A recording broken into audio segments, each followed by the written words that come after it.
Конечно, вот перевод сценария на английский язык, адаптированный для дикторской озвучки. The roar of the water in the Myeongnyang Strait is more than just a sound. It is the voice of the abyss itself, the primal scream of an ocean funneled into this narrow throat between the mainland and Jindo Island, where it becomes a merciless monster. The currents race at 10 knots, changing direction every 3 hours, creating whirlpools that can splinter the strongest ships. And it was here, into the maw of this beast, in the autumn of 1597, that the Korean fleet sailed. To call it a fleet sounds like a cruel joke, an epitaph on the grave of a nation. Because what sailed to meet the rising sun was not a fleet, but its ghost, its bloody, mangled remnant. 13 ships, 13 wooden boxes, crewed by men whose souls had already died in a previous battle, where they watched their mighty navy of over 160 vessels be utterly annihilated. And heading towards them, filling the morning horizon with a forest of masts and banners, was the Japanese fleet. By various estimates, anywhere from 133 to over 300 ships, packed with samurai intoxicated by easy victory and eager to finish off the pathetic remains of Korean resistance. This did not look like a battle. It looked like an execution, a ritual sacrifice. And at the head of this procession of the doomed, on the deck of his lone flagship, stood a man who should not have been there. Admiral Yi Sun-sin. A man his own government had stripped of his rank, tortured, sentenced to death, and then humiliated by demoting him to a common soldier. Now they had given him back his title, handed him these 13 ships, and ordered him to perform a miracle. There was no fear on his face, no despair. Only the icy calm of a man who has already stared into the void and found not terror, but clarity. The entire world, the logic of war, the laws of mathematics all screamed that he was doomed. But in that moment, the ultimate question was born, one that would echo through the ages. How? How could a man, betrayed, broken, and stripped of everything, arrive at this point of no return and prepare not to die, but to win? To understand how this impossible moment came to be, we must return to the beginning, to a world that had long been sitting on a powder keg. The end of the 16th century was a time of titans and turmoil, an era when old empires began to crack, and new ones, forged in fire and blood, staked their claim on the world. The chessboard of East Asia presented a picture of deceptive calm, hiding tectonic shifts beneath its surface. At the center of this world stood the Ming Empire in China, a colossus with feet of clay. It was the hegemon of civilization, the heart of culture, science, and power, but its bureaucracy was ponderous. Its army softened by long years of peace, and its court mired in corruption and intrigue. To its neighbors, Ming China was the elder brother, the suzerain they turned to for aid and whose cultural superiority they acknowledged. One of these younger brothers was Korea of the Joseon dynasty. For 2 centuries, it had lived in China's shadow, enjoying peace and stability. But this peace came at a price. The Confucian ideology, which prioritized civil officials over military men, had led to the decay of the army. The noble Yangban preferred debates on poetry and philosophy to the study of warfare, which they considered a coarse and unworthy pursuit. The country was divided into warring political factions, whose power struggles at court completely paralyzed its ability to respond to external threats. Joseon Korea was like a beautiful but fragile porcelain vase, utterly unprepared for the blow of a steel hammer. And that hammer was already being raised in the east. Japan, torn apart for a century by the Sengoku Jidai, the age of warring states, had finally been unified by an iron hand. The man who accomplished this, Toyotomi Hideyoshi, was a figure of truly Shakespearean proportions, a peasant's son who became the absolute ruler of the country.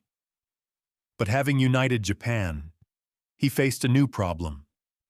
What to do with hundreds of thousands of battle-hardened, merciless samurai who knew no life other than war? Hideyoshi found the answer. He would direct this destructive energy outward. His ambition knew no bounds.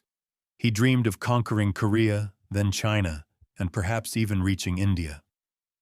For him, Korea was not the goal, but merely a stepping stone, a staging ground for the greatest conquest in history. Thus, by the end of the century, a deadly triangle had formed: a decaying giant, a careless and weak Korea, and a young, aggressive, heavily armed Japan, led by a man of limitless ambition. The air was electric with the premonition of a great war, but in Seoul, at the court of King Seonjo, they failed to notice, continuing their endless political games. It was into this fragile and dangerous world that a man was about to enter, a man whose very nature was the complete opposite of the court's atmosphere of compromise and intrigue. Yi Sun-sin was born in 1545 in Seoul, and his very blood carried the memory of injustice and the price of integrity. He belonged to the aristocratic Yangban class, but his family was neither wealthy nor influential. Moreover, the shadow of the past hung over their house. His ancestors had once held high posts, but were caught in one of the brutal political purges and executed for remaining loyal to their patron and their principles, rather than switching to the winning side. This family curse became not a mark of shame for the young Yi Sun-sin, but a kind of moral compass. From an early age, he absorbed the idea that some things, honor, duty, loyalty, were more important than a career or the favor of the powerful. In a society where advancement often depended on scheming, networking, and flattering superiors, such a worldview was akin to a vow of poverty and obscurity. His childhood and youth were spent not in the luxury of the capital, but in an atmosphere of strict discipline and Confucian self-improvement. He showed no interest in the political debates that fascinated his peers. Instead, he immersed himself in studying military classics like Sun Tzu's The Art of War and perfecting his physical skills, archery and horsemanship. This was a highly unusual choice for a young aristocrat, as a military career was considered far less prestigious than civil service. To those around him, it was a sign of strangeness, almost eccentricity. But for Yi Sun-sin himself, it was a perfectly natural path. He saw the rot and weakness eating away at the top of Joseon society and was instinctively drawn to something more real and tangible, to a world where outcomes were determined not by pretty words, but by strength, tactics, and discipline. This legacy of a troublesome family that chose death before dishonor forged a core of steel within him. He was an outsider from the very beginning, a man who didn't fit into the system, and this alienation allowed him to see the world with a sober gaze, unclouded by courtly illusions. He sought no patrons and tried to please no one, relying only on his own abilities and his own moral code. It was this inner integrity, this curse of unbending honesty, that would become the source of both his greatest victories and his most terrible suffering. There is an episode from Yi Sun-sin's early life that, while perhaps partly apocryphal, so perfectly captures the essence of his character that it has become a legend, a foreshadowing of his entire destiny.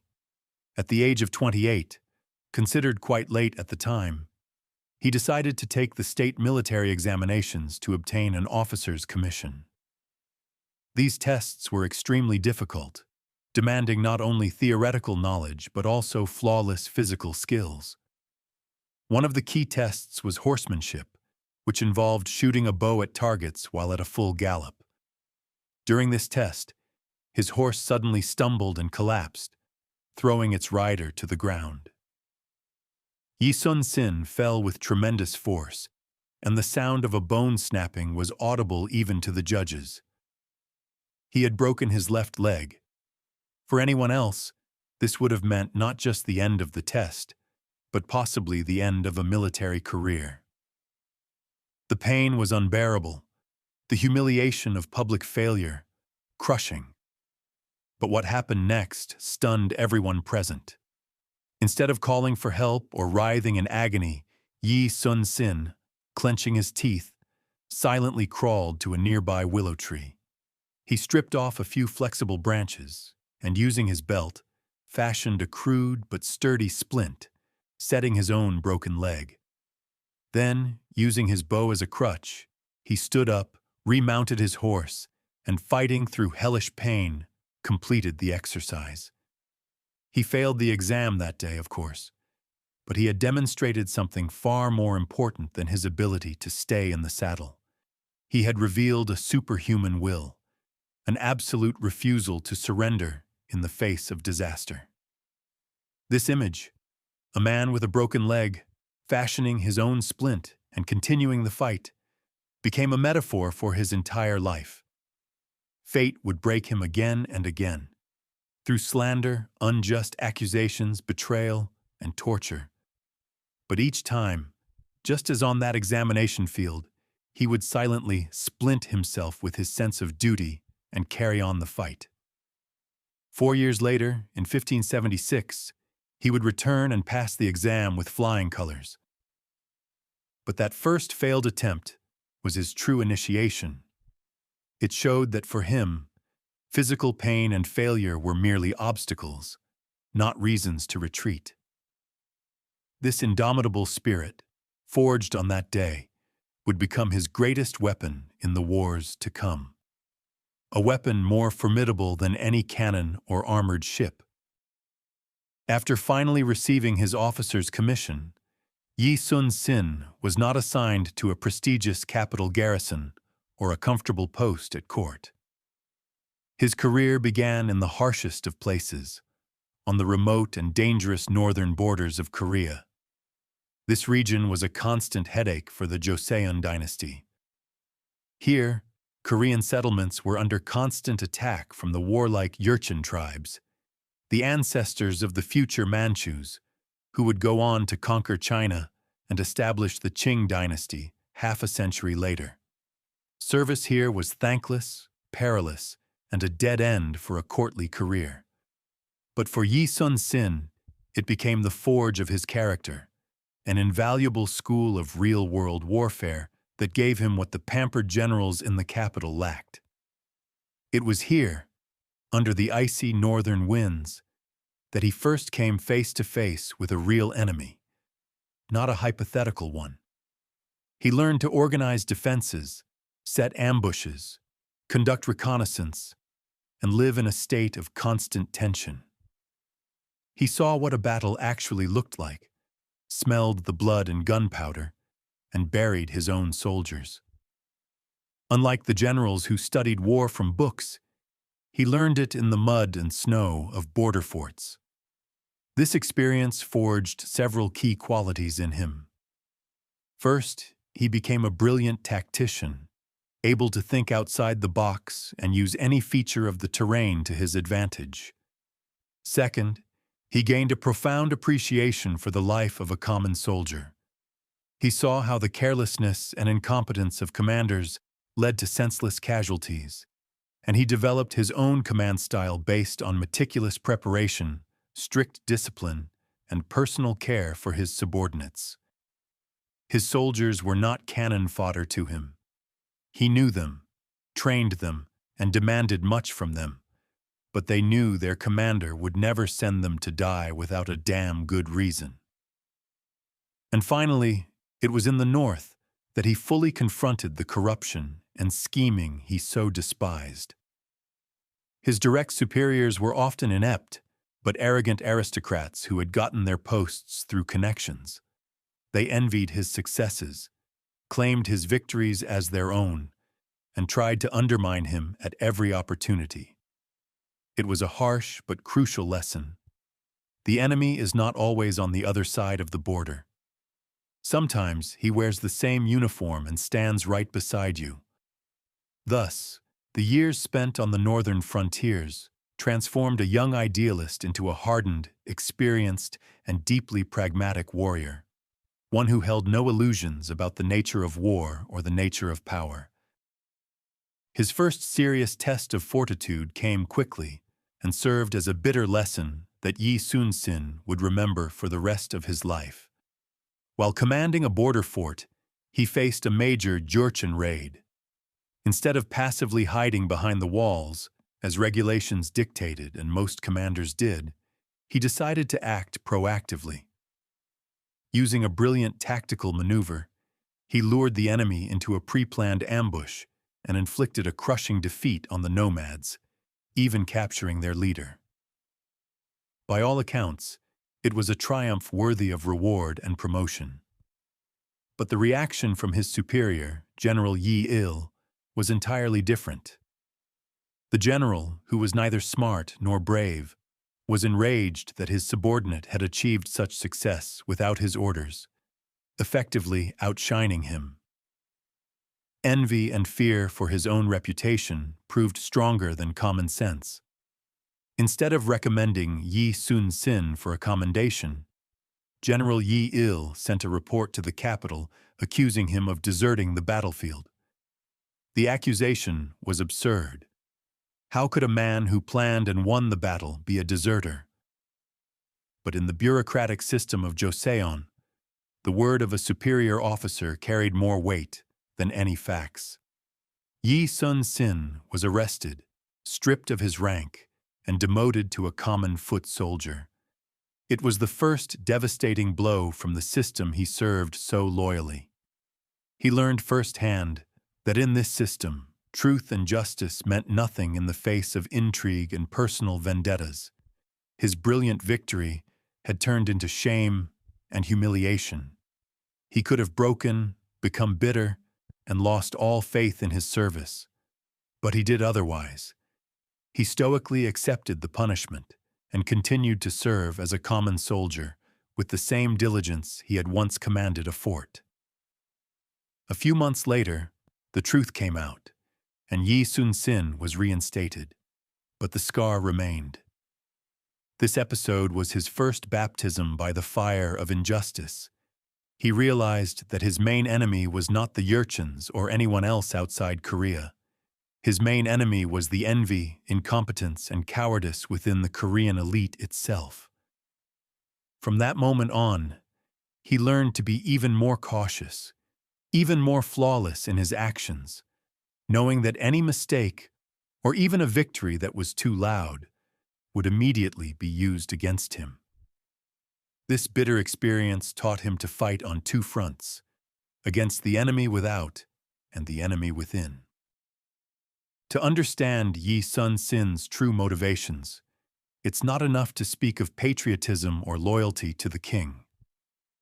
For him, these concepts were a given, but what drove him was something deeper, almost irrational.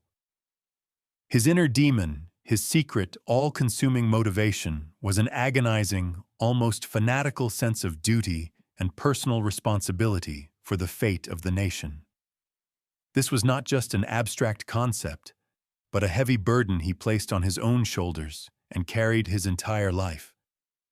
Watching the events unfolding in the country, the factional strife at court, the neglect of the military, the general atmosphere of carelessness in the face of the looming Japanese threat, he felt not just anxiety, but almost physical pain.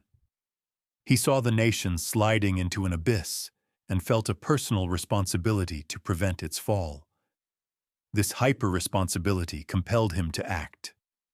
While other officials and commanders saw their posts merely as sources of income and privilege, Yi Sun-sin saw them as tools to prepare for the inevitable war.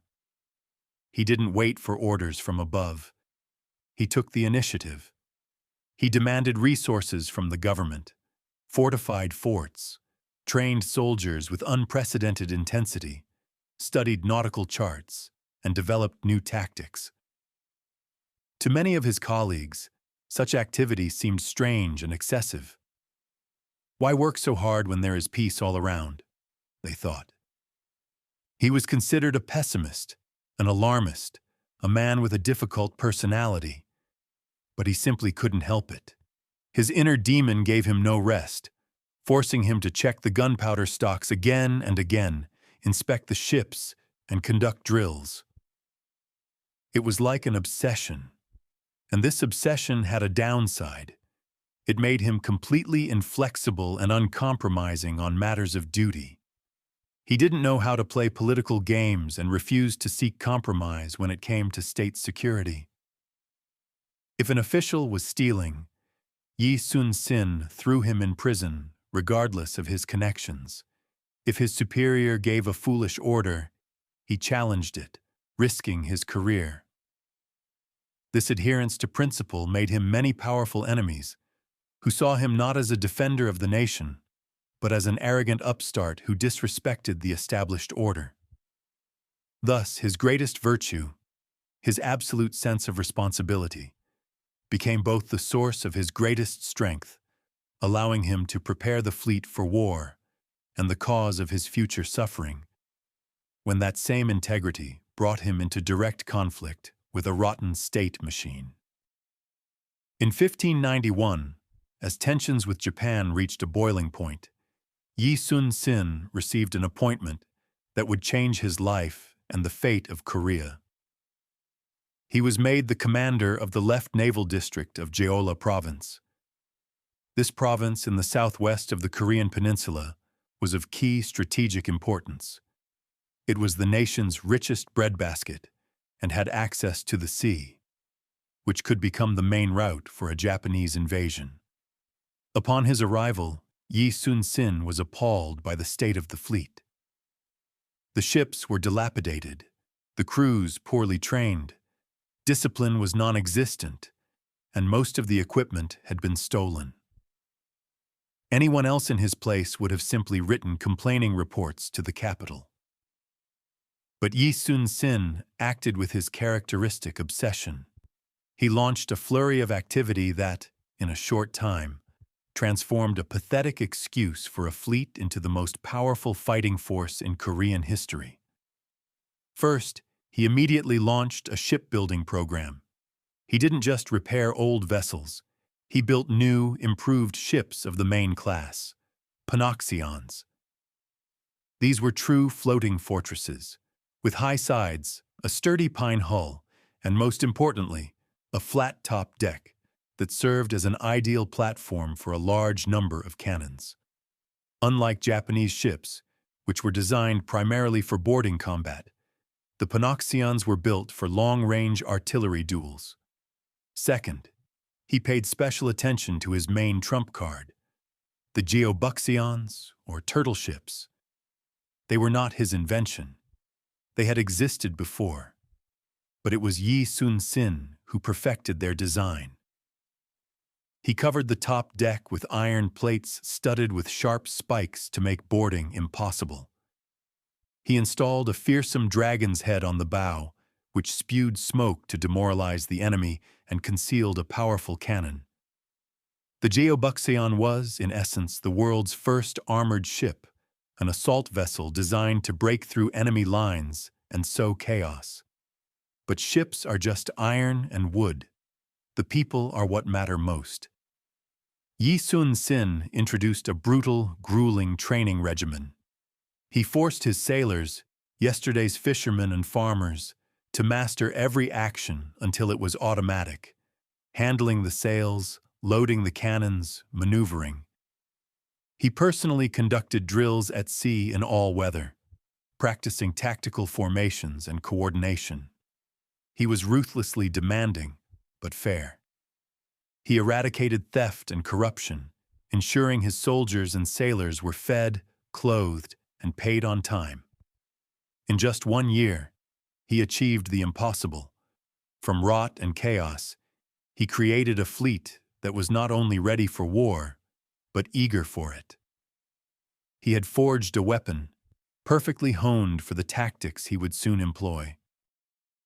On May 23, 1592, the Japanese invasion armada, consisting of over 150,000 men on hundreds of ships, landed at Busan. Thus began the Imjin War, one of the bloodiest conflicts in East Asian history. The Japanese troops, hardened by decades of civil war and armed with a new firearm, the arquebus, which they had adopted from the Portuguese, were arguably the best army in the world at that time. The Korean ground forces, by contrast, were completely unprepared. Their tactics were obsolete, their discipline was poor, and their command was incompetent. The result was predictable and horrific. The Japanese swept north like a firestorm, crushing everything in their path. Korean armies were defeated one after another. Garrisons surrendered without a fight. Just 20 days after the invasion began, Japanese forces captured Seoul. King Seonjo and his court fled in panic to the far north, near the Chinese border, begging the Ming Empire for help. The country was on the verge of total collapse and conquest. It seemed nothing could stop the Japanese war machine. The Japanese plan was simple and effective. One army would advance north by land, while a second would sail up the western coast, supplying the advancing troops with provisions and ammunition, preparing for a joint strike on the Chinese border. This naval supply route was the Achilles heel of their entire blitzkrieg, and it was here that the only force prepared for war stood in their way: Yi Sun-sin's fleet. While chaos, panic, and defeat reigned on land, a completely different story was unfolding at sea. Upon hearing of the invasion, Yi Sun-sin did not wait for orders from the ravaged capital. He immediately led his fleet out to sea to meet the enemy. At that moment, when the entire state structure of Joseon had collapsed, when the king had fled and the army was destroyed, this fleet of a few dozen ships under the command of one indomitable admiral became the last barrier, the last hope for the salvation of the Korean nation from total subjugation. The entire weight of the country's fate fell upon his shoulders. Given a free hand amidst the widespread chaos, Yi Sun-sin immediately demonstrated why his years of preparation had not been in vain. He launched a campaign that would be written into the annals of naval history. He didn't rush into a desperate frontal assault, but acted with calculation, composure, and ruthlessness. His first major operation took place off the coast of Okpo.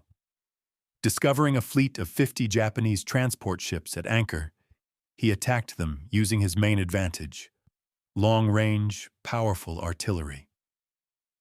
While the Japanese relied on boarding, the Korean Panoxions kept their distance, systematically blasting the enemy vessels with their cannons.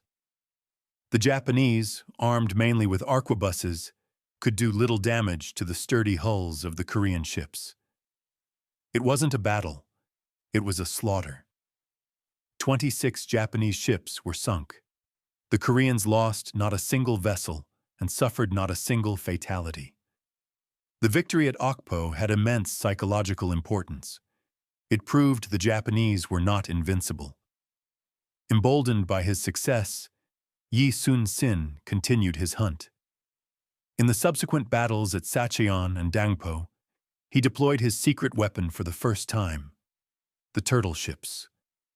The Geobukseon, invulnerable to Japanese bullets and arrows, rammed straight into the heart of the enemy formation, unleashing cannon fire in all directions and creating unimaginable panic. It was in these battles that Yi Sun-sin perfected his signature tactic, known as the Hagik-jin, or crane wing formation. He would send a small vanguard forward to engage the enemy and then feign a retreat, luring the entire Japanese fleet into open water. As the Japanese, eager for a boarding fight, gave chase and their formation broke, the main Korean fleet, hidden behind islands, would strike simultaneously from the flanks, enveloping the enemy in a crescent. The Japanese ships found themselves trapped in a kill box, caught in a crossfire from Korean cannons, unable to maneuver or escape. This tactic, requiring perfect coordination and discipline, brought him devastating victories time and again. In a matter of weeks, Yi Sun-sin completely altered the strategic situation. He destroyed several Japanese squadrons, crippled their sea lines of communication, and struck terror into the hearts of Japanese sailors, who nicknamed him the Sea Dragon. The success of any great commander depends not only on his genius, but also on the people around him. Yi Sun-sin was no exception. He was fortunate to have under his command several talented and fiercely loyal captains and commanders who formed the backbone of his fleet.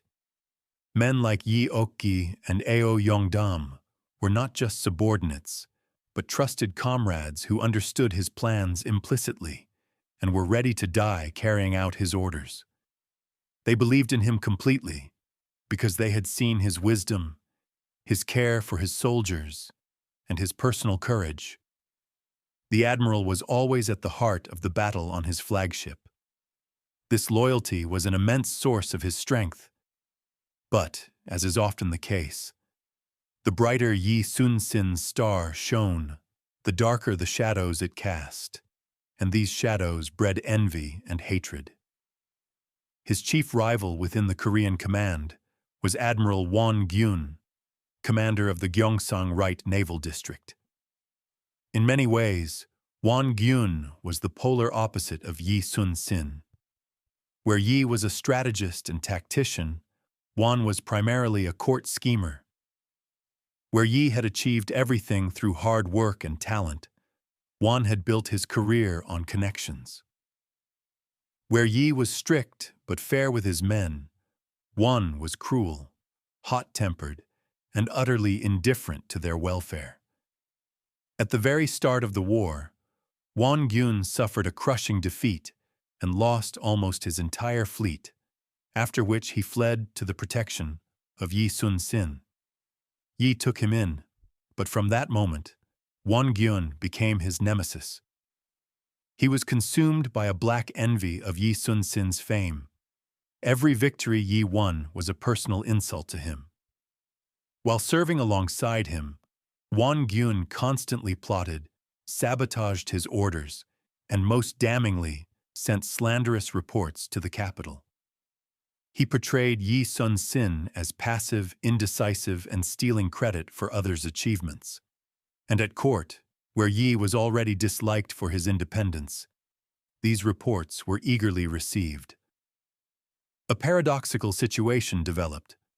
While Yi Sun-sin was crushing the Japanese at sea, his ally Won-gyun was waging a secret war against him on land in the quiet offices of the court. This conflict between the hero in the field and the envious schemer would become one of the central tragedies of this story and ultimately lead to disaster. The pinnacle of Yi Sun-sin's military genius in the first phase of the Imjin War was the Battle of Hansan Island on July 8, 1592.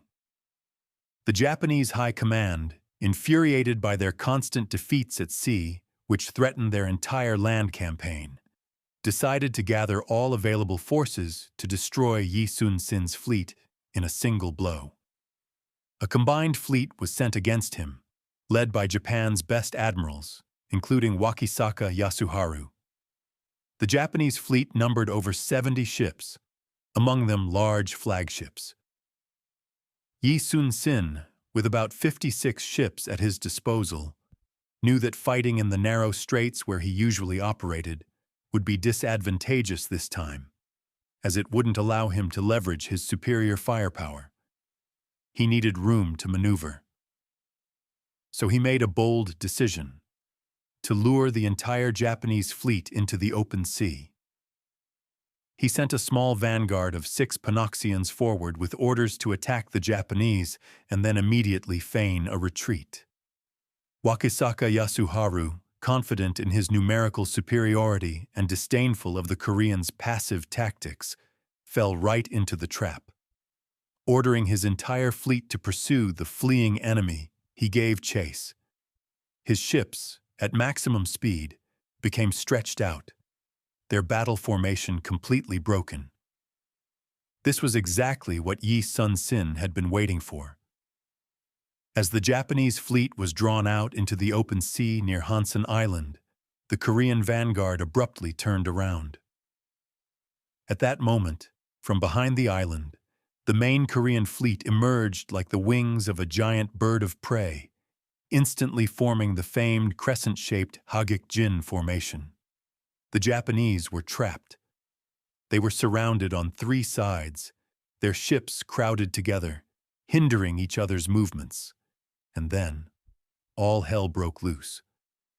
Hundreds of Korean cannons opened fire from multiple directions, turning the center of the Japanese formation into a cauldron of fire, cannonballs, splinters, and screams. The turtle ships plowed into the enemy ranks, ramming and burning their flagships. The result was devastating. 47 Japanese ships were sunk, and another 12 were captured. Thousands of Japanese sailors and samurai perished, including many commanders. The Korean fleet did not lose a single ship. The Battle of Hansen Island became one of the greatest naval victories in world history. It completely broke the back of the Japanese Navy, secured Korean naval supremacy, and forced the Japanese army on land to halt its advance, cut off from its supplies. Yi Sun-sin had become the savior of the nation. But this triumph had a dark side. It made him too great in the eyes of a frightened and envious court. After the victory at Hansen Island, Yi Sun-sin became a living legend, an icon of the resistance. His name was on the lips of every Korean, from the common peasant to the Confucian scholar. His soldiers and sailors revered him, seeing him not just as a commander, but as a father and protector. For a people who had endured the horror of invasion, the loss of their capital, and the flight of their king, the admiral became the sole symbol of hope, the only proof that the enemy could be defeated. His fame spread throughout the country, and even reached China, whose military leaders studied the reports of his incredible victories with astonishment and respect. He had reached the zenith of his power and influence. However, in the world of politics, especially in the intrigue-ridden court of the Joseon dynasty, too much fame and popular love is not an asset, but a mortal threat.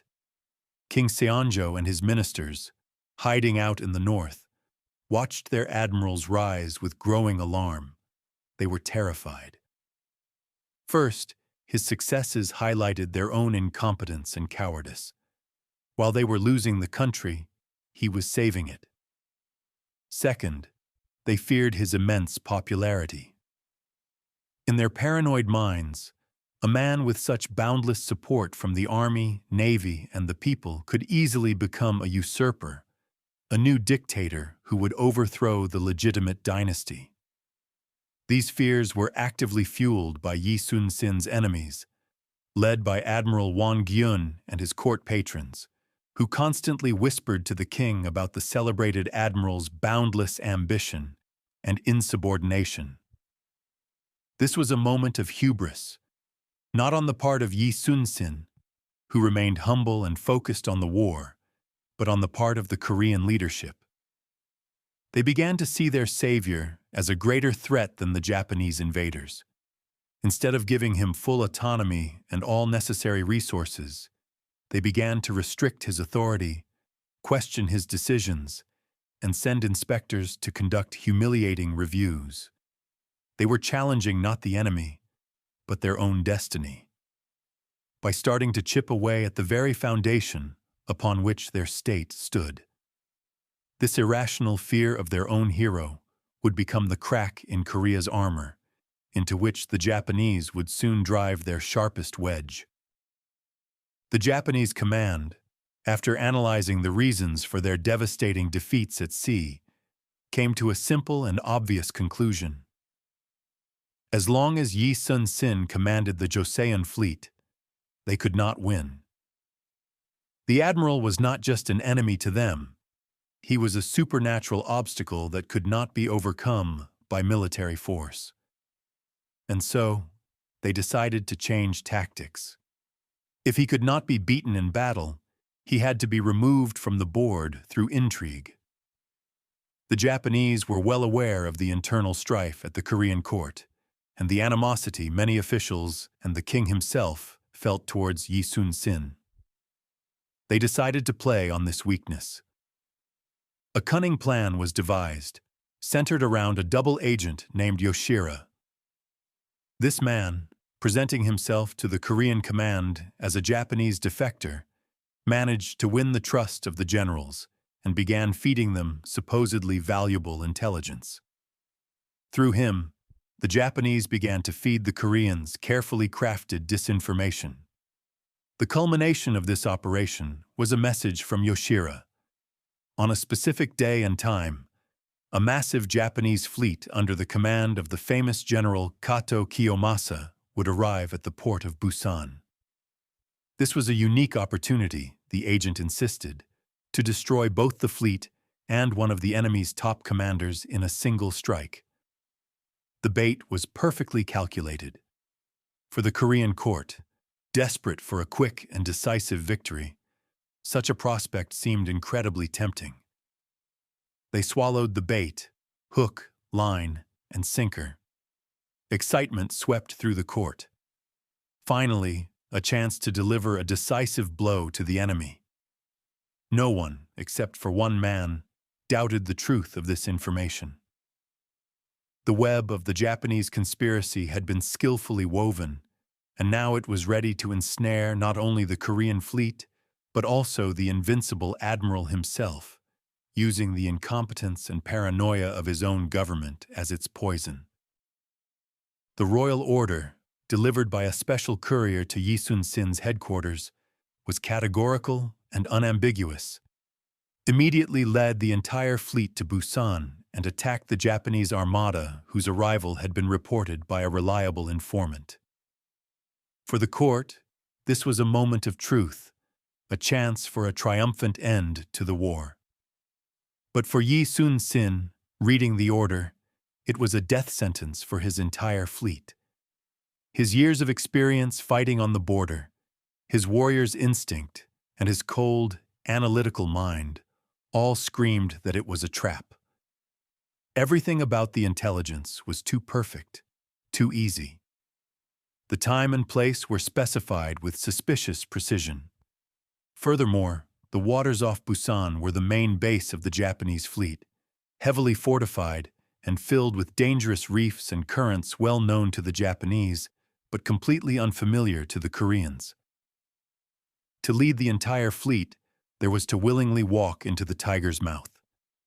Yi Sun-sin faced a terrible choice, perhaps the most difficult of his life. On one hand, there was a direct order from the king, sacred for any subject, especially for a man with his heightened sense of duty.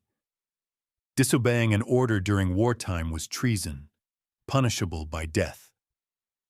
On the other hand, there was his understanding of the situation, his responsibility for the thousands of lives of his sailors and for the fate of the fleet, which was Korea's only shield. To obey the order meant committing collective suicide and leaving the country at the mercy of the enemy. To disobey meant signing his own death warrant. In this dilemma between blind loyalty and a higher duty, Yi Sun-sin chose the latter. He wrote a polite but firm response to the king, explaining in detail why the operation was an obvious trap and why he could not risk the entire fleet for such a dubious venture. He refused to carry out the order. This was not an act of rebellion or arrogance. It was an act of supreme responsibility. the action of a man who placed the salvation of his country above his own life and career. But at court, where his enemies were just waiting for an excuse, his refusal was interpreted in only one way, as irrefutable proof of his cowardice and treason. Yi Sun-sin's refusal to obey the order had the effect of an exploding bomb at court.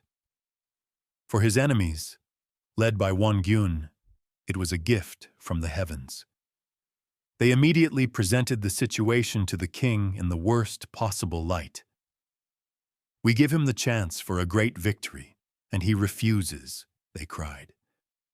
"He has grown too arrogant. He no longer obeys the throne.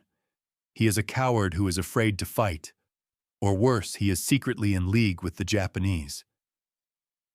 The admiral's arguments that it was a trap were dismissed as unconvincing excuses. King Seonjo, already paranoid and frightened by Yi Sun-sin's influence, believed them. His anger was terrible.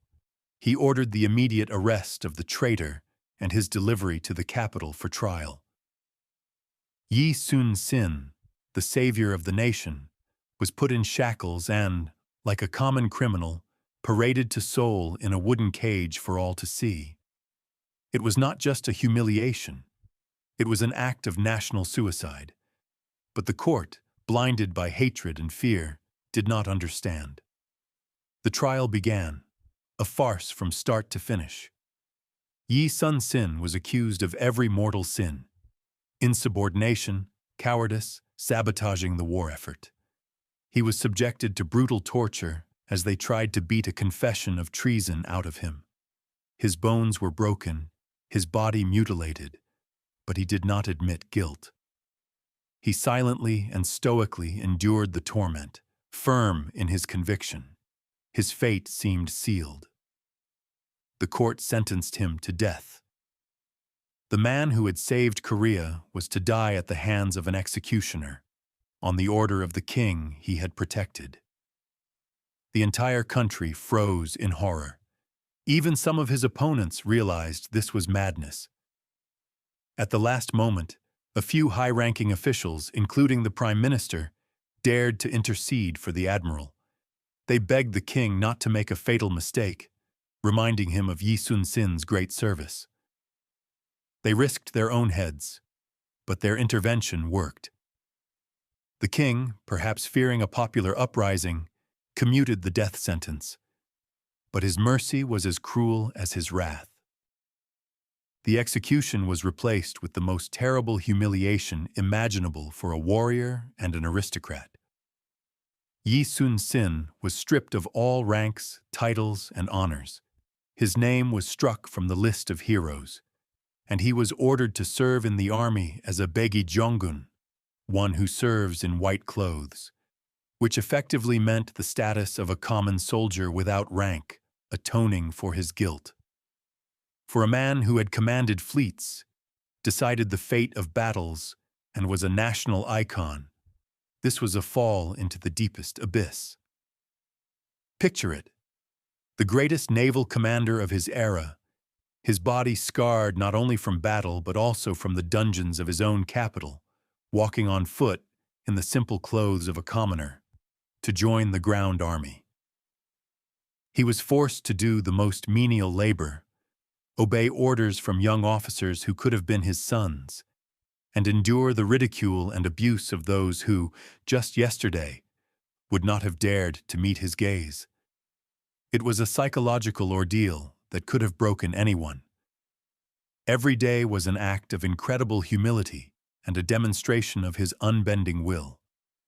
He did not complain, he did not grumble, he did not show his pain. He simply did his duty as he understood it, even in this humiliating position. He was a soldier of his country, whether he was an admiral or a common infantryman. While he endured his personal degradation, fateful changes were taking place at sea. His enemies celebrated their victory. The position of commander-in-chief of the Joseon Combined Fleet, which he had so coveted, was given to his chief nemesis and accuser, Admiral Won-gyun. This was not just a personnel change. It was a catastrophe, a time bomb planted at the very foundation of the Korean state. The entire flawless military machine that Yi Sun-sin had spent years building was handed over to a man who was utterly incompetent, vain, and despised everything associated with his predecessor. The fate of Korea was now in his hands. Having taken command of the entire fleet that Yi Sun-sin had so painstakingly built and preserved, Won Geun immediately began his own brand of frantic, destructive activity. Obsessed with surpassing the fame of his predecessor and proving his loyalty to the court, he dismantled all the systems Yi Sun-sin had established. He stopped the grueling training exercises, deeming them unnecessary. He relaxed discipline, indulging his favorites while brutally punishing anyone who dared to mention the former commander's name. He treated his sailors and soldiers with contempt, often beating them for the slightest offense. The morale of the fleet, which had been Yi Sun-sin's greatest weapon, began to plummet. The men who had known no fear under Yi Sun-sin were now dispirited and demoralized. Won Geun was convinced that the main reason for Yi Sun-sin's success was his indecisiveness and passivity. He, Won Geun, would show everyone what true offensive spirit looked like. He craved one thing: a big, resounding victory that would forever eclipse his rival's name. And the Japanese, who were watching these changes closely, gave him that chance. They reactivated their double agent and fed Won Geun the same bait that Yi Sun-sin had refused: intelligence about a massing of the Japanese fleet. This time, the commander took it. Blinded by vanity and a desire to please the king, Won Geun, without conducting proper reconnaissance and ignoring the advice of his experienced captains, ordered the entire Korean fleet, over 160 ships, to sea to attack the enemy. He was leading the fleet straight into the very trap that Yi Sun-sin had so wisely avoided.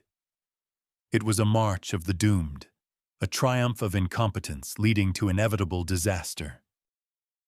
The Korean fleet's journey to the intended battle site under Won Geun's command was marked by a series of fatal errors. Lacking a clear plan and having failed to conduct reconnaissance, Won Geun blindly led his armada along a treacherous, indented coastline. His fleet encountered Japanese forces at the Strait of Chilcholyang. Instead of retreating and regrouping, Won Geun, true to his reckless tactics, ordered an attack. The battle, which began on August 28, 1597, quickly devolved into chaos. The Japanese fleet, commanded by one of their best naval leaders, Todo Takatora, was perfectly prepared. They lured the Korean ships into a narrow strait where they couldn't maneuver or use their artillery advantage. The Japanese then struck from all sides, employing their favorite boarding tactics. The Korean fleet, deprived of competent leadership and with its morale shattered, could not mount an organized resistance. Panic erupted. Ships got in each other's way. Captains gave conflicting orders. The discipline that Yi Sun-sin had built over years collapsed in a single hour. Japanese samurai swarmed the Korean Panoxions like wasps, pouring onto the decks and engaging in a bloody massacre. It was not a battle. It was a slaughter. Won Geun completely lost control of the situation. Seeing that the battle was lost, he was among the first to try to escape, abandoning his fleet to its fate. He made it to shore but was hunted down and killed by Japanese landing parties. His ignominious end was a symbol of his entire career. The fate of the rest of the fleet was even more horrific. The Battle of Chilcholyang became the most catastrophic disaster in Korean naval history. It was an apocalypse, a complete and utter annihilation. The results of the Battle of Chilcholyang were not just devastating, they were apocalyptic. Of the more than 160 warships that had been the pride and main defense of Korea, only 12 survived. 12 ships under the command of Captain Bae Seol, who had realized the hopelessness of the battle at its outset and managed to lead his small squadron out of the carnage. All other ships were either sunk or captured by the Japanese. Tens of thousands of experienced Korean sailors and soldiers were killed. The entire command structure, including Won-gyun himself and Yi Sun-sin's loyal comrade Admiral Yi Ok-gi, was wiped out. The Joseon fleet, as an organized fighting force, ceased to exist. Everything that Yi Sun-sin had built, trained, and protected for 6 years was destroyed in a single day by a vainglorious and incompetent schemer. The consequences of this disaster were immediate and terrifying. The sea, which Yi Sun-sin had so securely controlled, was now wide open to the Japanese. They immediately resumed their land offensive, with an uninterrupted supply route for their armies. Japanese troops poured into Jeolla province, the very breadbasket of Korea that Yi Sun-sin's fleet had once protected, burning cities, massacring the population, and laying waste to the fields. Korea was once again on the brink of total destruction, and this time, the situation was even worse than at the start of the war, because now there was no fleet to cut the enemy's lines of communication. The entire nation was gripped by terror and despair. Hideyoshi's dream of conquering Korea and China seemed on the verge of becoming reality. The wall that Yi Sun-sin had built had crumbled, and now nothing stood in the way of the fiery tide of the Japanese invasion. News of the disaster at Chilcholyang reached Seoul and threw the court into a state of shock and panic. The very same people who had recently celebrated Yi Sun-sin's fall and praised Won-gyun now realized the horrifying scale of their mistake. Their vanity, their intrigues, their paranoia had brought the nation to the brink of ruin. In a single stroke, they had lost their main and only asset in the war. In an atmosphere of utter desperation, with Japanese troops already approaching the capital, someone at court dared to speak the name that everyone had feared to mention, the name of the man who had warned them, who had seen the trap, and whom they had tortured and humiliated for it. In this moment of absolute hopelessness, even Yi Sun-sin's most ardent enemies understood that he was their only chance. Not because they felt remorse or had grown to love him, but because the primal fear for their own lives outweighed their hatred. King Seonjo, who had personally signed the order for his arrest and torture, found himself cornered. He had to swallow his pride and admit that only the traitor could save his throne and his country. An urgent royal decree was issued. Yi Sun-sin was fully reinstated. He was given back his rank of Admiral and Commander-in-Chief of the Joseon Naval Forces. A courier carrying the decree galloped south, where the demoted hero was carrying out his humiliating service in the ground army. Imagine the scene. An emaciated, scarred man in simple soldier's clothes stands before a dust-covered messenger who, gasping for breath, reads him the royal decree, restoring his command over something that no longer existed. He was being ordered to lead a fleet that was gone and to protect a country that was already all but lost.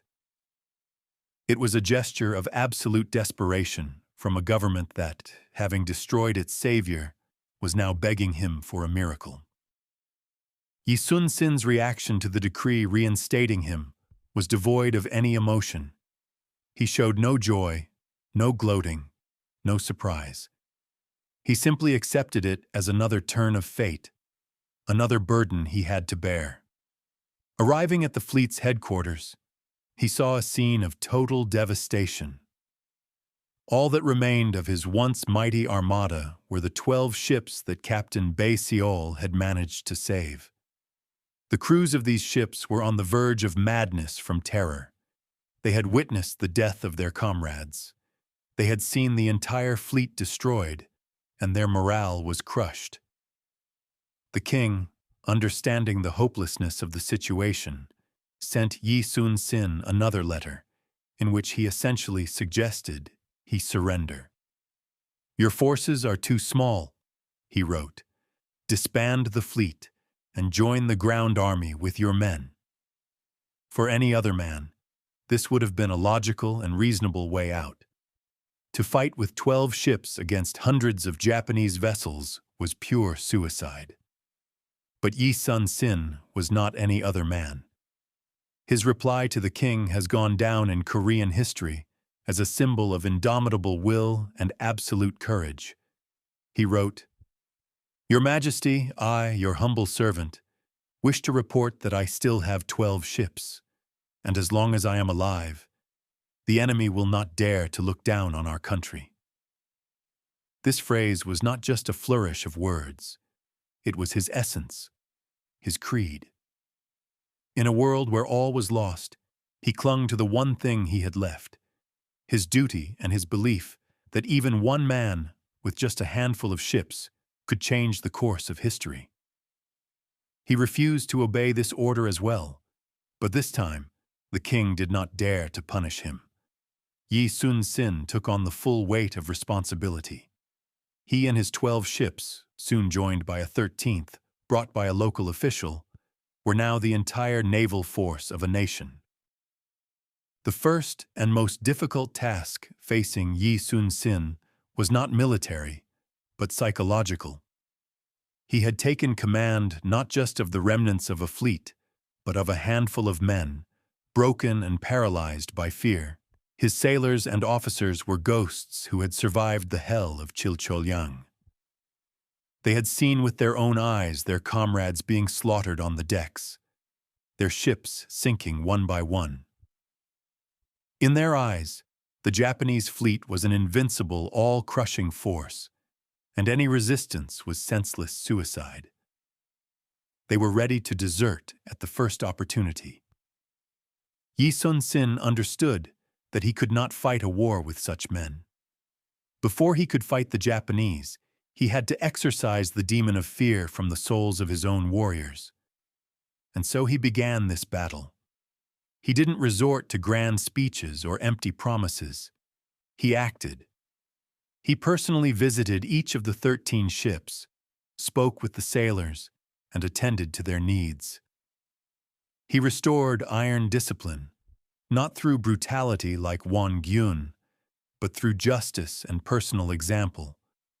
He restarted the grueling training drills, working the men to the point of exhaustion, leaving them no time for fear.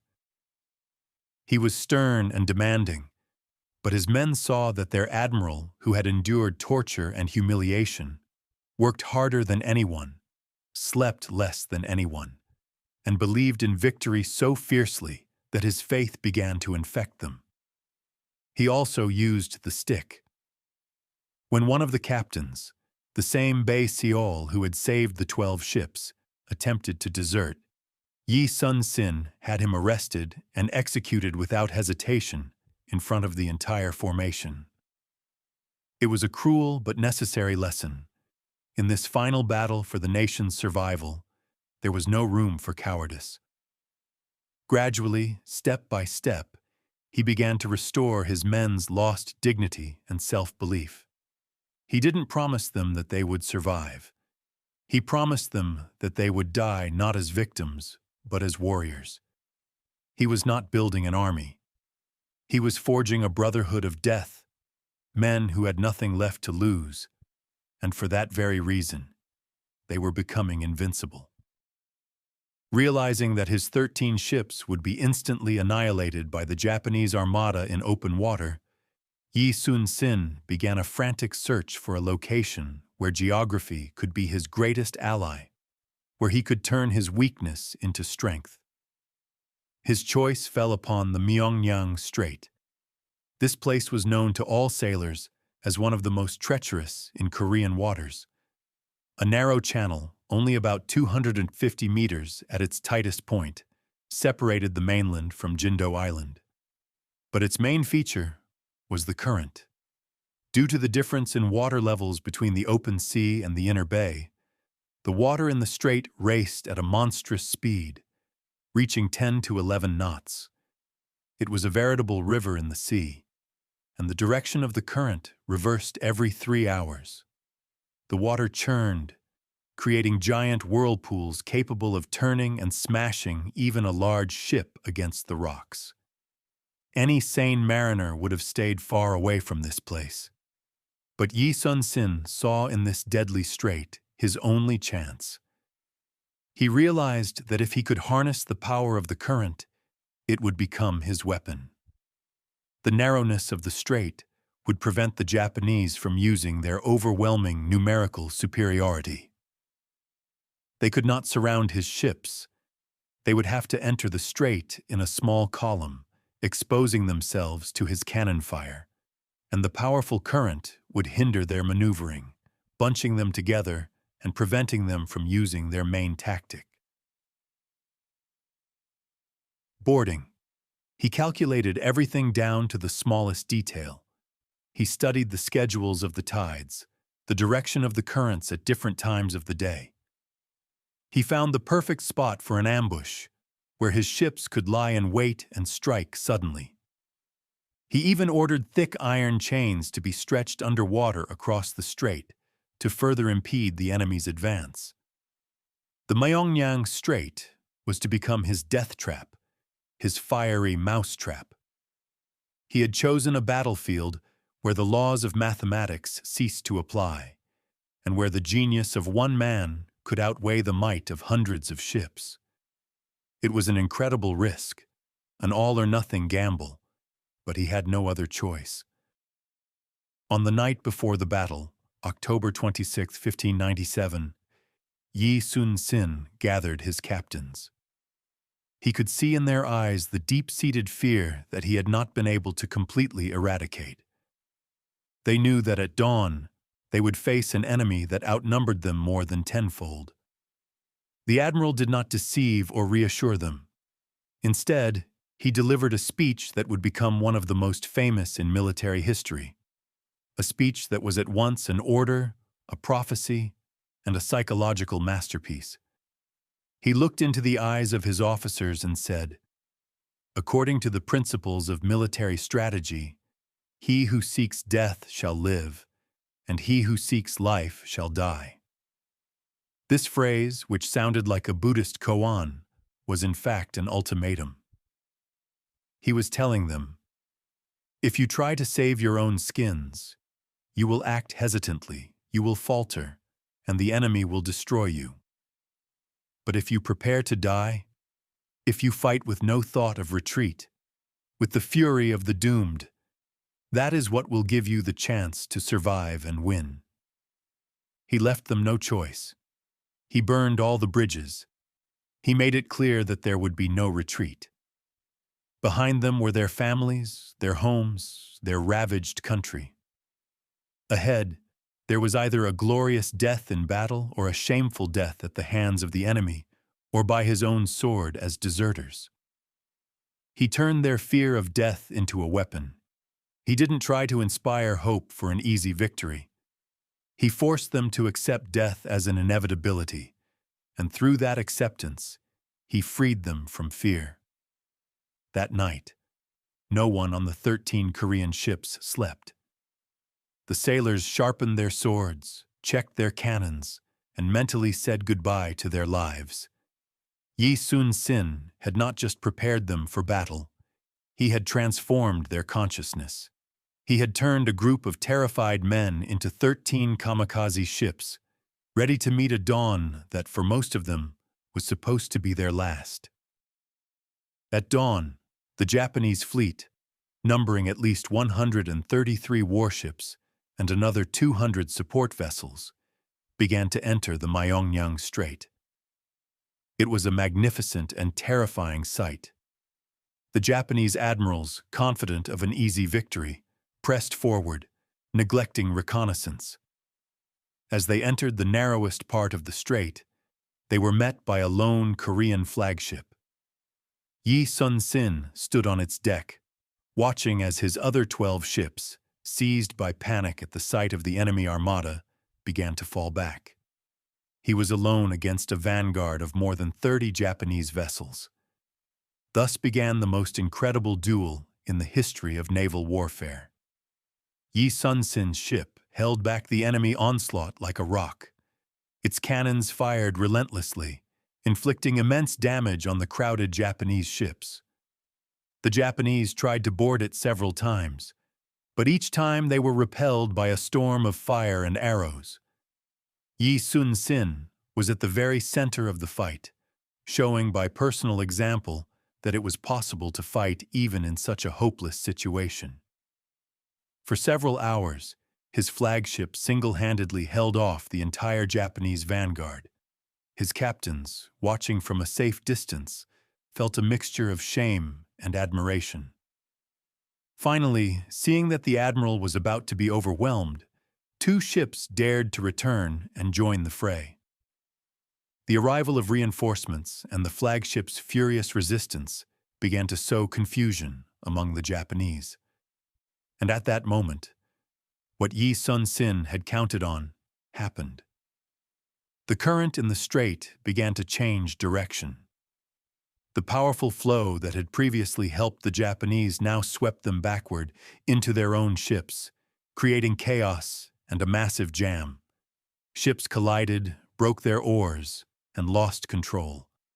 Into this chaos smashed the Korean cannonballs. The Japanese flagship was sunk, and its commander, Kuroshima Michifusa, was killed. His body was pulled from the water and hoisted up the mast of Yi Sun-sin's ship, which completely demoralized the Japanese. They faltered and began a disorderly retreat. The Korean ships, now emboldened, gave chase, finishing off the stragglers. By the end of the day, 31 Japanese ships had been sunk, and many more were damaged. The Koreans did not lose a single vessel. 13 ships had accomplished the impossible. It was not a miracle. It was the triumph of genius, will, and flawless calculation. The victory at Myeongnyang did not end the war, but once again, just as it had 5 years earlier, it completely changed its course.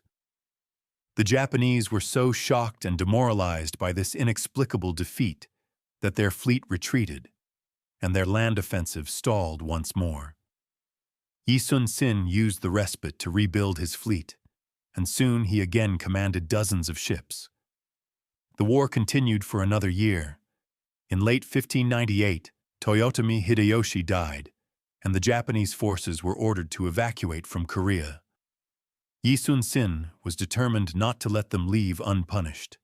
He planned one final decisive operation to annihilate the retreating Japanese fleet in the Myeongnyang Strait. It was a massive nighttime battle involving hundreds of ships from both sides. The Korean fleet, under his command, was winning again, inflicting enormous damage on the enemy. At the height of the battle, with victory in sight, Yi Sun-sin, who was standing on the deck of his flagship, beating a drum to inspire his warriors, was struck by a stray Japanese arquebus bullet. The wound was mortal. Dying in the arms of his son and nephew, he spoke his final words, which became the quintessence of his entire life. "The battle is at its height. Do not announce my death." He feared that the news of his demise might break the morale of his fleet and jeopardize the victory. His nephew, donning the admiral's armor, continued to beat the drum until the very end of the battle, and no one, except for a few men, knew that their great commander was dead. The Japanese fleet was crushed. Yi Sun-sin had won his final battle, but he paid for it with his life. His death was like his life, an act of absolute selfless devotion to a duty he placed above his own life, even in his final moment. The legacy of Yi Sun-sin extends far beyond his military victories. In Korea, He is revered not just as a national hero, but as a savior of the nation, almost a saint. His statues stand in every city, his portrait is on the currency, and his diaries are studied in schools. He has become an eternal symbol of the Korean spirit, of resilience and patriotism. To the Korean people, he is a figure of almost mythological proportions, a man who, in the nation's darkest hour, stood alone against an overwhelming force and saved the country from annihilation. His story has become a cornerstone of national identity, a timeless reminder that even in the most hopeless situations, one must never give up. Outside of Korea, Yi Sun-sin is recognized as one of the greatest naval strategists in world history. His tactics are studied in military academies around the globe, alongside those of Horatio Nelson, Themistocles, and other great naval commanders. Admirals and historians are still astounded by his ability to win battles while being catastrophically outnumbered. His 1592 campaign, in which he won over 10 consecutive battles without losing a single ship, is considered a textbook example of a flawless naval operation. But his most profound historical significance lies in the fact that he effectively changed the course of East Asian history. If not for his victories, Japan would have likely conquered Korea, turning it into a staging ground for an invasion of China.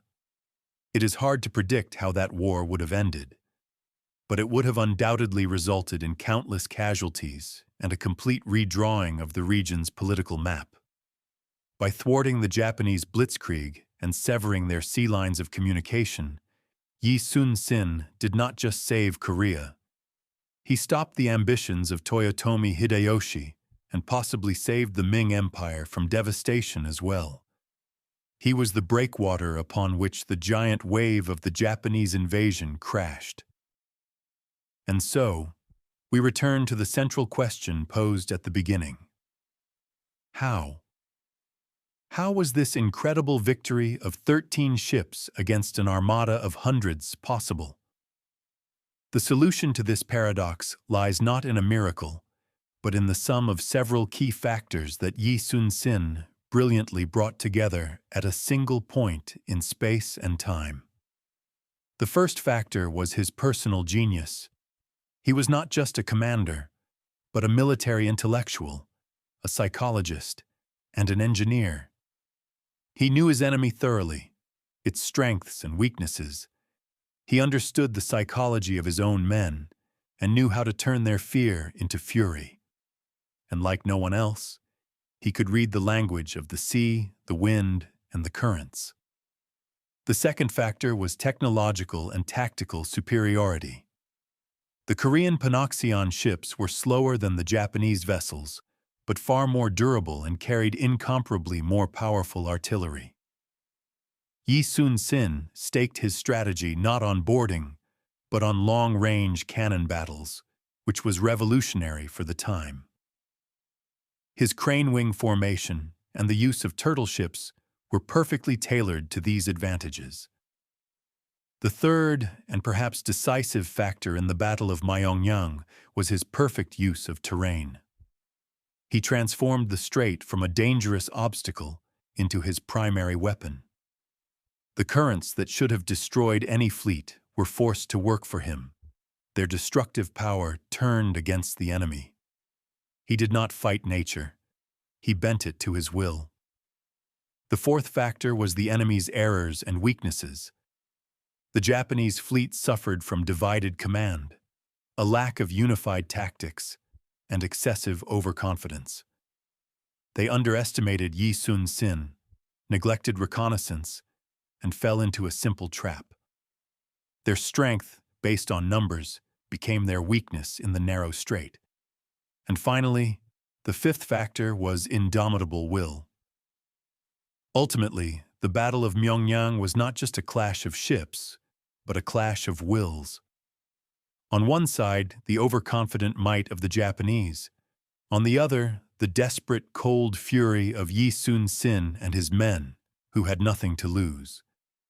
And the admiral's will, forged in betrayal, torture, and humiliation, proved stronger than hundreds of enemy ships. The victory at Myeongnyang was not a miracle, but a logical result, an equation where genius, technology, geography, and psychology combined to produce the only possible answer. The story of Yi Sun-sin is not just a tale of a distant war and naval battles. It is a universal myth, a timeless parable about the human spirit that resonates with people centuries later. It is a story of how one man, true to his principles and his duty, can stand against the entire world. Yi Sun-sin was surrounded by enemies not only from without, but from within. He was betrayed by those he protected, humiliated by those he was meant to command. He was cast down from the pinnacle of glory to the depths of shame. The system he served tried to grind him down, to destroy and forget him. But it could not break what was inside him, his inner moral core. His story teaches us that true strength lies not in titles, nor in the support of the crowd, nor in the abundance of resources.